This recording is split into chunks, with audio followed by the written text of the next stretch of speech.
100% माझं एम होतं, मला तेवढे मिळवायचेच आहेत आणि त्याच्यासाठी खूप खूप मेहनत घेतली होती. कुठलेही क्लासेस लावायचे नाहीत हे मी सांगितलं होतं आईबाबांना की मला बिना क्लास करता येईल याची माझी खात्री आहे. आणि 2 महिने ह्याच टेबलवर बसून अभ्यास केलेला आहे, म्हणजे शेवटचे 2 महिने, आणि त्याचा पॉझिटिव्ह इफेक्ट झाला असं मला वाटतं.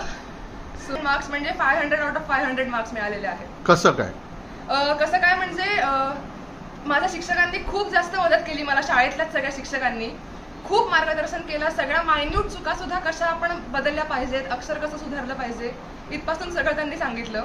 आणि त्यामुळे सगळ्याच विषयात 97-98 मार्क मिळाले आणि डान्सचे मार्क सुद्धा मिळाले. सो मला 500 आउट ऑफ 500 मार्क्स मिळाले. फ्युचरमध्ये मी सायन्स घेणार आहे आणि त्याच्यानंतर म्हणजे इंजिनिअरिंग करणार आहे आणि त्यासोबतच माझा डान्सही कंटिन्यू ठेवणार आहे ॲज अ साईड करिअर सुद्धा.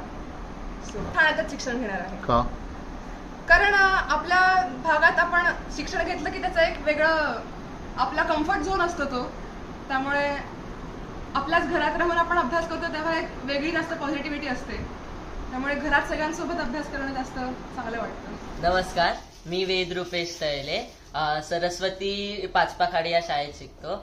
नुकताच 10वीचा रिझल्ट लागला आणि मला 98.8% मिळाले. सो मी अभ्यास कसा केला तर मी वाकणकर ग्रुप ट्युशन्स लावलेलं, बट ते फक्त टेस्ट सिरीजसाठी. म्हणजे जो काय अभ्यास असायचा तो मी सेल्फ स्टडी घरी करायचो. रोज शाळेत जाऊन मग घरी आल्यावर जे शिकवले ते जे शिकवले ते त्याच दिवशी पूर्ण करून टाकायचं, असं माझं असायचं नेहमी. अँड देन वाकणकरचे टेस्ट द्यायचो. सो ते करत करत प्रॅक्टिस झालीच. अँड बाकी स्कूलमधल्या टीचर्सनी पण छान गाईड केलं वगैरे. अँड आता मी 10वी नंतर आता सायन्स स्ट्रीम घेईन.